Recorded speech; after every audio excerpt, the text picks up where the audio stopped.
Hello students, good morning to all of you. आज हम लोग स्टडी करेंगे class 10th history chapter 1 the rise of nationalism in Europe. ये chapter का नाम को आप ढंग से समझें।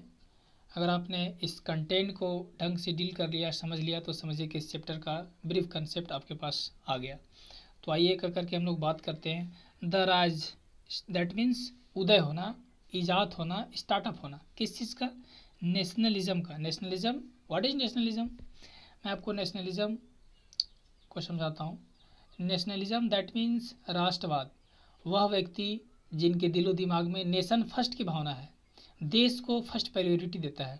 वह प्रत्येक व्यक्ति जो किसी देश में रहता हो और उस देश की जनता क्रिटिसाइज सह रही हो, वह देश गुलामी सह रही हो, तो उस देश को आज़ाद करवाने के लिए कुछ लोग कदम आगे रखते हैं, कुछ लोग आगे निकल के आते हैं और अपना फिजिकली, मेंटली और इकोनॉमिकली सारे चीज़ गंवाने के लिए तैयार रहते हैं अपने देश के प्रति, ताकि हमारा देश सुरक्षित हो, हमारा देश के लोग सुरक्षित हो। वो नेशनलिज्म है, वह नेशनलिस्ट है।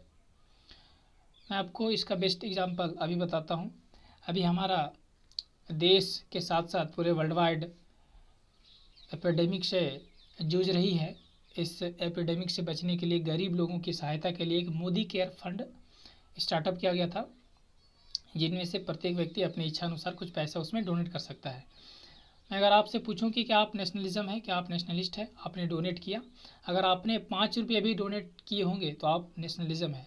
आप अपने कैपेबिलिटी के अनुसार अगर डोनेट किए होंगे 5, 10, 20, 50, आप नेशनलिज्म है, आप नेशनलिस्ट है।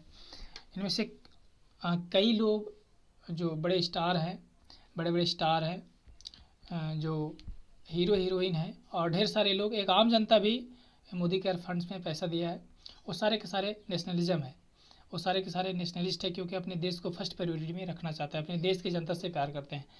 मैं आपको आज से 73 ईयर्स एगो ले जाना चाहता हूँ। 1947 के पहले हमारा देश गुलाम था और हमारे देश पर किसी अन्य देश का आधिपत्य था, डोमिनियन था। कहने का मतलब ये है कि अंग्रेज, सीधा सीधा अगर बात करूँ तो अंग्रेज हमारे देश को गुलाम बनाए रखे थे। गुलामी किसी को अच्छा नहीं लगता है, ना आपको, ना हमको, ना किसी को। गुलामी में कोई व्यक्ति नहीं रहना चाहता है। गुलामी क्या होता है हमसे बेहतर आप समझते हैं। और 1947 के पहले हमारे देश की हालात क्या थी, या आप अगर बेहतर जानना चाहें तो आप अपने बुजुर्ग दादा से बात करिएगा कि किस तरह से बदतर ज़िंदगी थी। प्रत्येक व्यक्ति आज़ादी चाहता है। तो 1947 के पहले हमारा देश आज़ाद नहीं था, 1947 के बाद हमारा देश आज़ाद हुआ। 1947 के पहले गुलामी थी। प्रत्येक व्यक्ति चाह रहा है कि आज़ादी आए, लेकिन सभी लोग आगे निकल करके नहीं आए। सभी लोग आगे निकल करके नहीं आए, अपना फिजिकली, मेंटली और इकोनॉमिकली खर्च नहीं करना चाहे, इन्वेस्ट नहीं करना चाहे, अपना जान नहीं निछावर करना चाहे। लेकिन कुछ लोग ऐसे हैं वहाँ पर जिन्होंने आगे आया, अपने देश को बचाने के लिए, अपने देश की फ्यूचर को बढ़िया बनाने के लिए आगे आए। जैसे मैं आपको नाम बताना चाहूँगा, महात्मा गांधी, सुभाष चंद्र बोस, भगत सिंह, चंद्रशेखर आज़ाद। ये सारे लोग जो मैंने आपको अभी नाम लिया, ये सारे लोग नेशनलिज्म थे। अपना फिजिकली, मेंटली और इकोनॉमिकली रूप से इन्होंने आगे आया और अपना देश के प्रति, क्योंकि अपना देश से प्रेम करते थे और अपना देश को आज़ादी दिलाई। ये सारे लोग नेशनलिस्ट थे। आई होप अब आपको नेशनलिज्म समझ में आ गया होगा। अगर इसको और हम इजी वे में बात करें तो वह व्यक्ति जब किसी देश में रहता हो और उसका देश किसी समस्या से जूझ रहा हो और उस समस्या से निकालने के लिए अपने देशवासियों को और खुद निकलने के लिए, अपने देश का फ्यूचर बनाने के लिए फिजिकली, मेंटली और इकोनॉमिकली रूप से अगर आगे आता है तो वह नेशनलिस्ट है, वह नेशनलिज्म है।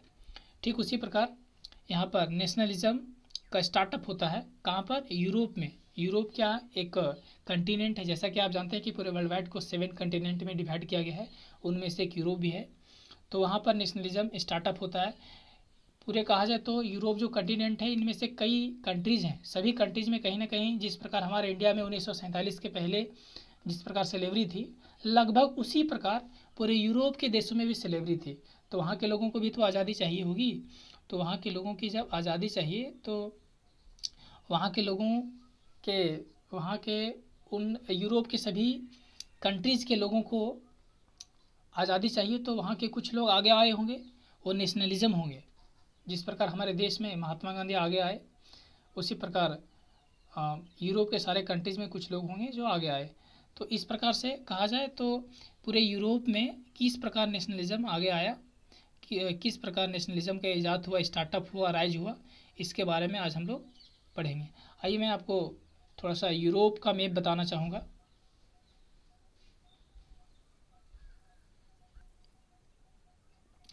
ये देख पा रहे होंगे आप, ये पूरा वर्ल्ड का मैप है।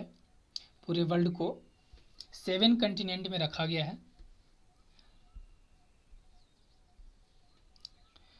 एशिया जो शेप में सबसे बड़ा है, उसके बाद नॉर्थ अमेरिका है, अफ्रीका है, और 4th नंबर पर यूरोप। यहाँ पर आप देख पा रहे हैं, यहीं पर नेशनलिज्म स्टार्टअप होता है। उसके बाद साउथ अमेरिका है, ऑस्ट्रेलिया है, ये 1 2 3 4 5 6 और 7 कंट्री जो है यहाँ पर है। अंटार्कटिका जो ऐसी प्लेस है वहाँ पर लोग नहीं रहते हैं। अब मैं वापस आपको लेकर चलता हूँ चैप्टर पर। यहाँ पर आप देख पा रहे होंगे कि एक पिक्चर है, इनमें से थोड़ा सा इसको हम लोग एनालिसिस करते हैं। इन पिक्चर में आप क्या क्या देख पा रहे हैं, इस पिक्चर को आप ढंग से देखिए। इस पिक्चर का बहुत बड़ा रोल है इस चैप्टर में। यहाँ पर आप देख पा रहे होंगे कि बहुत सारे लोग हैं और ये इस प्रकार प्रोसेशन में है, जुलूस में है, जिससे लग रहा है कि कोई ट्रेन आ रही है मानो।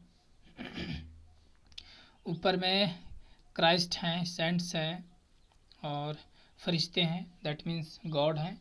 ये सभी लोग कुछ न कुछ अपने हाथ में लिए हैं। ये आप एक स्टैचू देख पा रहे होंगे, ये लिबर्टी का स्टैचू है। अभी हम लोग आगे बात करेंगे। इसके बाद आइए हम लोग इस फिगर के नीचे कुछ लिखा हुआ है, इसको हम लोग समझते हैं। ये फिगर 1 है। फिगर क्या बता रहा है? The dream of world wide democratic and social Republic. The dream of world wide democratic and social Republic. ये एक ड्रीम है, एक सपना है। आप भी सपना देखते हैं, सपना देखते हैं तो ज़्यादा से ज़्यादा क्या करते हैं, आप लोगों को बताते हैं कि आज हमने ये सपना देखा। वो रात वाली सपना मैंने नहीं बात कर रहा हूँ। सपना जो आप दिन में देखते हैं कुछ बनने के लिए, कुछ करने के लिए, उस ड्रीम की मैं बात कर रहा हूँ। जब आप सपना देखते हैं, जब कुछ भी ड्रीम देखते हैं तो ज़्यादा से ज़्यादा आप लोगों को बताते हैं, और कुछ करते हैं क्या? नहीं। लेकिन यहाँ पर डिपिक्ट किया गया, यहाँ पर चित्रण किया गया है ड्रीम को। आखिर किस चीज़ का ड्रीम है? वर्ल्ड वाइड डेमोक्रेटिक, पूरा वर्ल्ड को डेमोक्रेटिक करना और सोशल रिपब्लिक करना, आज़ादी दिलाना। द पैक्ट बिटवीन नेशंस, और नेशन के बीच में पैक्ट हो, सभी फेडरलिटी में रहे, भाईचारे बने रहे सभी लोग, ये ड्रीम है। और इस ड्रीम को डिपिक्ट किया गया है। A print prepared by Frederic Sorrieu, और ये जो प्रिंट है ये प्रिपेयर्ड तैयार किया गया है किसके द्वारा? फ्रेडरिक सोरियो के द्वारा। कब? तो 1848 में इसे डिपिक्ट किया गया है फ्रेडरिक सोरियो के द्वारा। फ्रेडरिक सोरियो कौन है? इनका तो ड्रीम बहुत अच्छा है कि वर्ल्ड वाइड डेमोक्रेटिक करना और सोशल रिपब्लिक करना है।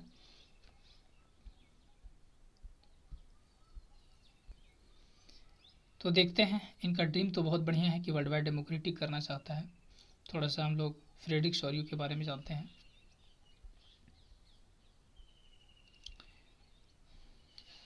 इन 1848 1848 में Frederick Sorio, a French artist, prepared a series of 4 prints. ये जो फ्रेडरिक सोरियो है ये 1848 में, फ्रेडरिक सोरियो एक फ्रेंच आर्टिस्ट है, कलाकार है, फ्रांस का है ये। इन्होंने तैयार किया है सीरीज ऑफ 4 प्रिंट्स, 4 प्रिंट्स का इन्होंने सीरीज तैयार किया है और विजुअलाइजिंग कर रहा है अपने दिमाग में, इसे उतार रहा है, ड्रीम देख रहा है। His dream of a world wide made up of democratic, यह वर्ल्ड वाइड को डेमोक्रेटिक बनाना चाहता है और सोशल रिपब्लिक बनाना चाहता है, सोशल रिपब्लिक बनाना चाहता है। एज ही कॉल्ड देम, जैसा यह चाहता है, जैसा यह इनका ड्रीम है। द फर्स्ट प्रिंट फिगर, ये जो फर्स्ट 4, ये जो सीरीज है 4 प्रिंट्स का, उनमें से फिगर 1 में इन्होंने of the series first figure में, सीरीज के फर्स्ट फिगर में show the peoples of Europe and America, जो यूरोप और अमेरिका के लोग हैं, men and women of all age, महिलाएं एवं पुरुष सभी उम्र के, एंड सोशल क्लासेस, और social classes marching in a long train. मैंने आपको अभी ट्रेन जैसा लुकअप है, इसलिए यहाँ पर ट्रेन शब्द का, ट्रेन वर्ड का यूज किया गया है। मार्चिंग कर रहे हैं, कहाँ कहाँ के लोग हैं, यूरोप और अमेरिका के लोग हैं, एक ट्रेन जैसा मार्चिंग कर रहे हैं। कहाँ पर थे हम लोग, men and women of all age and social classes marching in a long train, march कर रहे हैं। एंड ऑफरिंग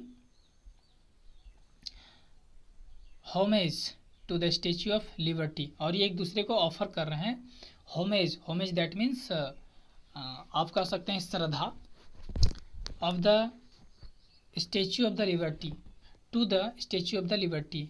यहाँ पर एक लिबर्टी का स्टेच्यू है, आप देख पा रहे होंगे, ये सभी पास यहाँ से हो रहे हैं, क्रॉस हो रहे हैं। ये स्टेच्यू है, लिबर्टी का स्टेच्यू है, आज़ादी का ये एक कहा जाए तो स्टेच्यू है, जहाँ से लोग क्रॉस कर रहे हैं।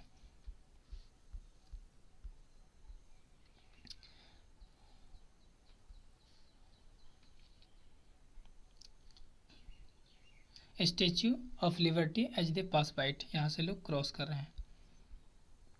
एज यू वुड रिकॉल, आप याद करें, artist of the time of the French revolution, आप उन सभी आर्टिस्ट को याद करें जिसमें फ्रांस में क्रांति चल रही थी, उन सभी कलाकारों को आप याद करें। उन्होंने किस प्रकार पर्सनलीफाई किया है लिबर्टी को, किस प्रकार लिबर्टी को पर्सनलीफाई किया है, बताया है एज अ फीमेल फिगर। सभी देश के लोग अपने देश से प्रेम करते हैं और अपना देश का एक स्टेच्यू रखते हैं, वो भी फीमेल फिगर के रूप में, जैसा कि हमारे देश इंडिया का फीमेल फिगर के रूप में लिबर्टी है। मैं आपको बताना चाहूँगा कि भारत का, इंडिया का जो फीमेल फिगर के रूप में स्टेच्यू है वो कैसा है। ये देख पा रहे होंगे आप, ये हमारे भारत माता हैं, ये हमारे इंडिया का स्टैचू ऑफ लिबर्टी है। इसको हम फुल स्क्रीन करते हैं।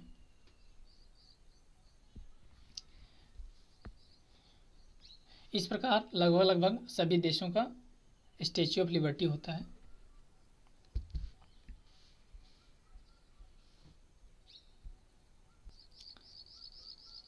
अब मैं वापस आपको चैप्टर पर लेकर चलता हूँ।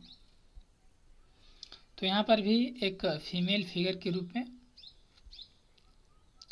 लिबर्टी ऑफ स्टैच्यू दिखाई दे रहा है, मैंने अभी आपको बताया। Here you can recognise the torch of enlightenment, she bears in one hand and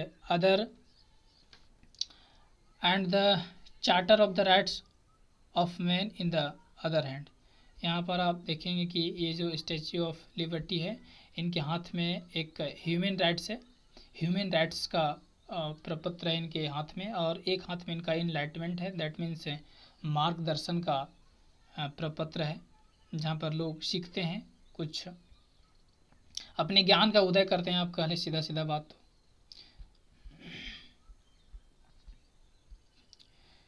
pass by it female figure, here you can recognize the torch of enlightenment, she bears in one hand and the charter of the rights of the men in other. On the earth, in the foreground of the image lie the settled remains of the symbol of the absolutist institutions. मैं बताता हूँ ये क्या कहना चाह रहा है।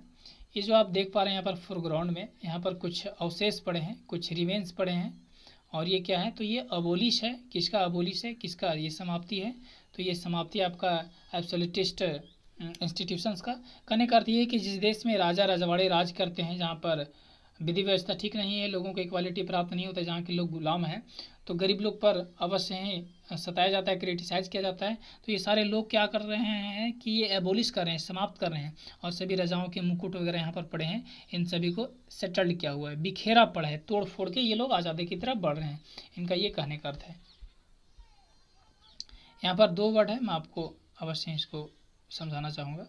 ये एब्सोल्यूटिस्ट आप देख पा रहे हैं, वैसी सरकार, वैसे राजा, वैसे एम्पेरर, वैसे सम्राट जो एब्सोल्यूटिस्ट हो, दैट मीन्स कहें तो निरंकुश होता है। एब्सोल्यूटिस्ट का मतलब जिस सरकार पर, जिस एम्पेरर पर किसी प्रकार का अंकुश नहीं है, अंकुश नहीं हो, वो अपना मनमानी करता हो, जनता के हित में बहुत कम ही काम करता हो, ज़्यादातर वो अपने दिमाग से काम करेगा और अपने हित में काम करेगा।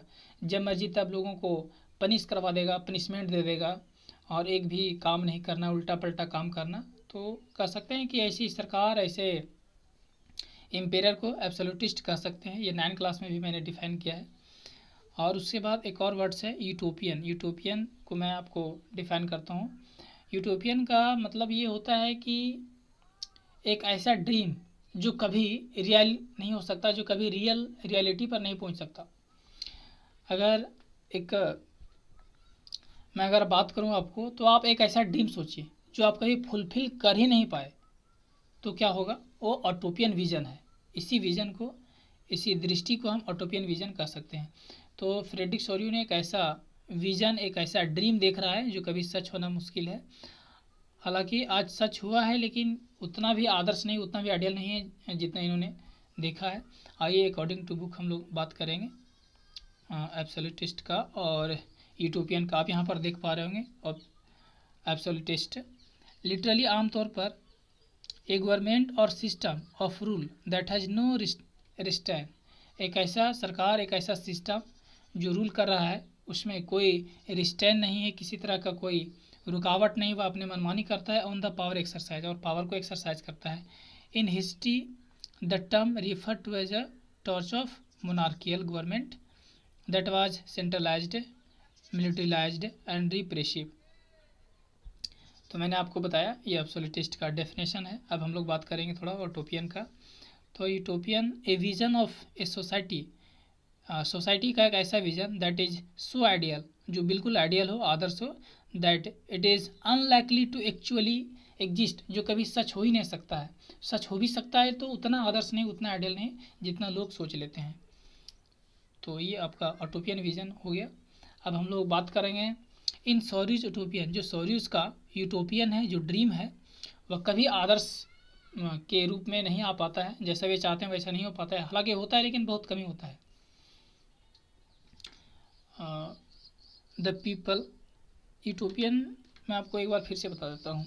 सपोज करिए आप रास्ता चल रहे हैं और आप ऐसा मन में विजुअलाइज करें कि 1 किलोमीटर जाएंगे, 1 किलोमीटर आगे जाएंगे तो हम लोगों को एक ऐसा सोना का खजाना मिल जाता है। एक बोरा रहता, उस बोरा में बंद रहता सोना, और हम पाते और अमीर हो जाते।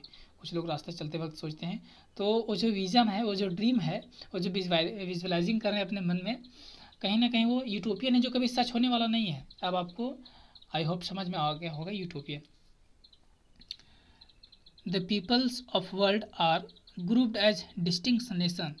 इनका ड्रीम ये है कि जो वर्ल्ड के पीपल हैं वह एक डिस्टिंक्ट नेशन, भिन्न भिन्न देश में हो और सभी देश के लोग पहचाने जाए, और एक फ्रेटर्निटी हो, सभी राष्ट्र में एक दूसरे से प्रेम करे। आइडेंटिफाइड थ्रू दियर फ्लैग्स, और इनके फ्लैग से इन्हें पहचाना जाए। एंड नेशनल कस्टम, और एक राष्ट्रीय रीति रिवाज हो। लीडिंग द प्रोसेसन, यहाँ पर आप जो देख पा रहे हैं ये प्रोसेसन, ये जुलूस जो देख पा रहे हैं, ये किन के द्वारा लीडिंग किया जा रहा है? Leading the procession way past by the statue of liberty, जो स्टैच्यू ऑफ लिबर्टी से पास कर पा रहे हैं, are the United States and Switzerland. वह यूनाइटेड स्टेट्स यहाँ पर लीडिंग कर रहे हैं, नेतृत्व कर रहे हैं, और स्विट्जरलैंड है इनमें से। विच by this time were already nation state, जो उस समय तक नेशन स्टेट बन चुके थे, यूनिफाई हो गए थे। कहने का अर्थ ये है कि ये अपने आप पर, अपने पैरों पर खड़ा हो गए थे, इनको गुलामी की आवश्यकता नहीं थी। ये नेतृत्व कर रही है पूरे यूरोप कंटिनेंट के कंट्रीज को, ये बता रहे हैं। अब आगे क्या है?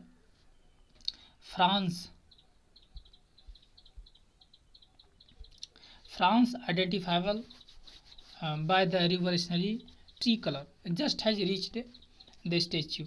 कहने का अर्थ ये है कि फ्रांस पहचाना जा रहा है इनके ट्री कलर रिवोल्यूशनरी की वजह से। पूरे यूरोप में फर्स्ट में अगर कहीं नेशनलिज्म आया था तो यूरोप में आया है, सॉरी फ्रांस में आया था, पूरे यूरोप कंटिनेंट में। इसलिए फ्रांस एक रिवोल्यूशनरी ट्री कलर के रूप में आइडेंटिफाइबल है यहाँ पर। और ये अभी भी just has reached the statue of Liberty, ये अभी भी स्टैच्यू के पास पहुँचा है।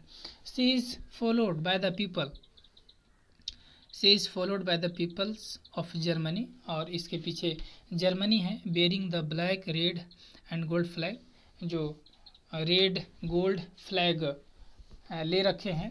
और interestingly at the time when Sorrieu created this image, और जिसमें शौर्य ने यह इमेज क्रिएट कर रहा था, the German peoples did not yet exist, उसमें जर्मन पीपल जो हैं वह एक यूनाइटेड स्टेट के रूप में एग्जिस्ट नहीं हुए थे as a united nations. The flag they carry expression of liberal hope in 1848, कहने का मतलब ये कि इनका होप था कि हम भी आज़ाद हो जाएंगे और ये भी संघर्ष कर रहे हैं। To unify the numbers German speaking principalities into a nation state, और ये एक होप में पीछे से आ रहा है फ्रांस के साथ, ये भी फॉलो कर रहा है लिबर्टी ऑफ स्टेच्यू के अंडर अ डेमोक्रेटिक कॉन्स्टिट्यूशन। ये भी होप आशा है इसका कि आने वाले समय में हम भी आज़ाद हो गए, हमारे देश में भी डेमोक्रेटिक कॉन्स्टिट्यूशन आएगा। Following the German peoples are the peoples of Austria and kingdoms of two Sicily, Lombardy, Poland, England, Ireland, Hungary and Russia, और इनके पीछे से ये सारे लोग हैं, इन सारे कंट्रीज के लोग हैं। फ्रॉम द हेवेंस एबो, और आप हेवेंस में देख पा रहे होंगे, ऊपर में देख पा रहे होंगे, आकाश में देख पा रहे होंगे आप, यहाँ पर क्राइस्ट भी हैं, सेंट भी हैं और एंगल्स भी हैं, ये सभी गेज करने upon the scene. They have been used by the artist to symbolised fraternity.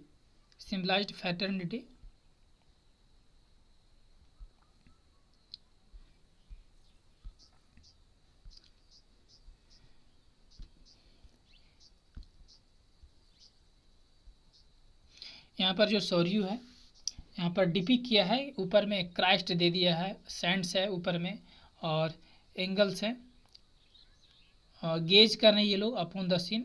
They have been used by the artist to symbolised fraternity among the nations of the world. कहने का अर्थ ये है कि यहाँ पर आप पिक्चर में जो देख पा रहे हैं, यहाँ पर सेंट्स भी हैं,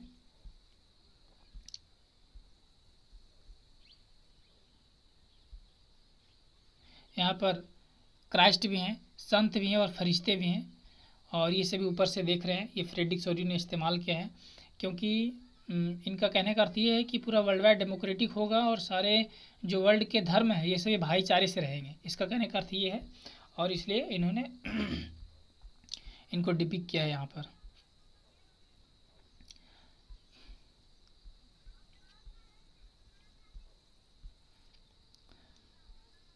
अब हम लोग यहाँ से आगे देखेंगे। This chapter will deal with many of the issues. यह चैप्टर मेनी इश्यूज को डील करेगा, visualised by Sorrieu in figure 1। Figure 1 में इन्होंने जो विजुअलाइज किया है उसके बारे में हम लोग जानेंगे इस चैप्टर में। इस चैप्टर वही बात को डील करता है।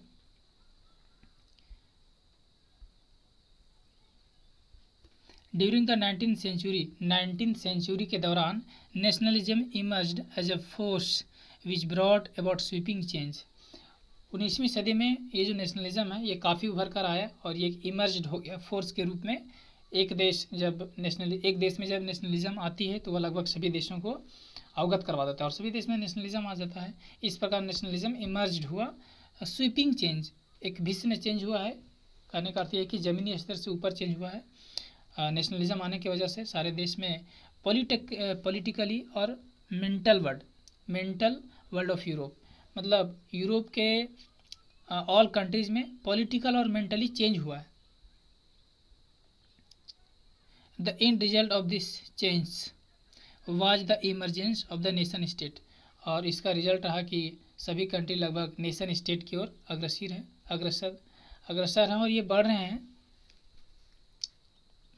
इन place of multi national dynasty empires of Europe, कहने का मतलब ये है कि यूरोप में भिन्न डिफरेंट जो कंट्री है उस कंट्री पर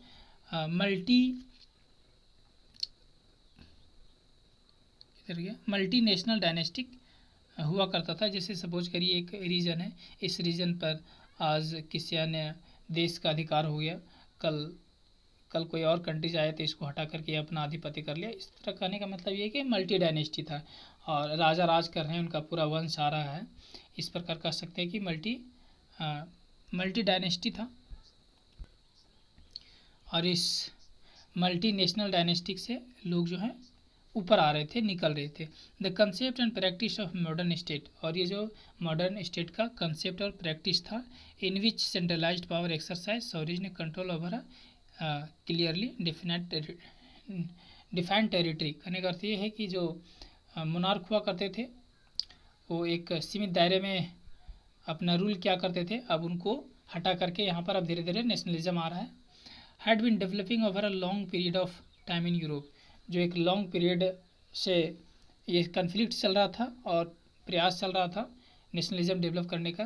but a nation state was one, जो नेशन स्टेट एक होता है, in which the majority of its citizens, जहाँ पर मेजोरिटी सिटीजन्स का होता है, and not only its ruler, ना कि रूलर का, came to develop sense of common identity and shared history और डिसेंट। कहने करती है कि सभी जो एक देश के जो लोग होते हैं, जो सिटीजन्स होते हैं, वे सभी कॉमननेस चाहते हैं। कहने करती है कि हम सभी देशवासी हैं और अन्य देश से भी हम प्रेम करेंगे, इस प्रकार सभी चाहता है कि एक कॉमन हो, इस प्रकार का भावना धीरे धीरे डेवलप होने लगा है। This commonness did not exist from time immemorial, और ये जो कॉमननेस का भावना धीरे धीरे आ रहा है, नेशनलिज्म का भावना आ रहा है, ये पुरातन काल से नहीं है, मतलब बहुत पहले से नहीं है। It was forced through a struggle, through a action of leaders and the common people, और ये एक संघर्ष है जहाँ पर कुछ लोगों का स्ट्रगल है, इस वजह से ये नेशनलिज्म धीरे धीरे ऊपर आ रहा है, कॉमननेस आ रहा है। This chapter will look at the diverse process through which nation state and nationalism come into beings in 19th century Europe. और इस प्रकार अगर देखें तो डाइवर्स प्रोसेस है, मतलब कई तरह के प्रोसेस है जिससे प्रत्येक कंट्रीज, यूरोप के प्रत्येक कंट्रीज में नेशन स्टेट के रूप में उभर कर आ रहे हैं और नेशनलिज्म राइज अप हो रहा है in being in 19th century, 19वीं सदी में। इसके बाद अगला टॉपिक है, इस अगला टॉपिक को मैं अगले वीडियो में कवर करूँगा। एक और वर्ड छूट रहा है, इसको भी हम लोग देख ही लेते हैं। प्लेबिसाइट क्या होता है? प्लेबिसाइट, इसको हम लोग देखेंगे। Plebiscite, a direct vote by which all the people of region are asked to accept और रिजेक्ट प्रपोजल। दैट मीन्स कहने करती है कि जनमत संग्रह, जब जनमत संग्रह लोग एक साथ होते हैं, ग्रुप में होते हैं, और उनसे किसी चीज़ के लिए जब प्रपोजल रखा जाता है और वह या तो चाहे वह रिजेक्ट कर सकते हैं, वह एक्सेप्ट कर सकते हैं, वो प्लेबिसाइट कहलाता है। चलिए, थैंक यू। और बने रहने के लिए आपको इस तरह से आप देखिए, और एक बार में ना समझ में आए तो दोबारा इस वीडियो को देखिए।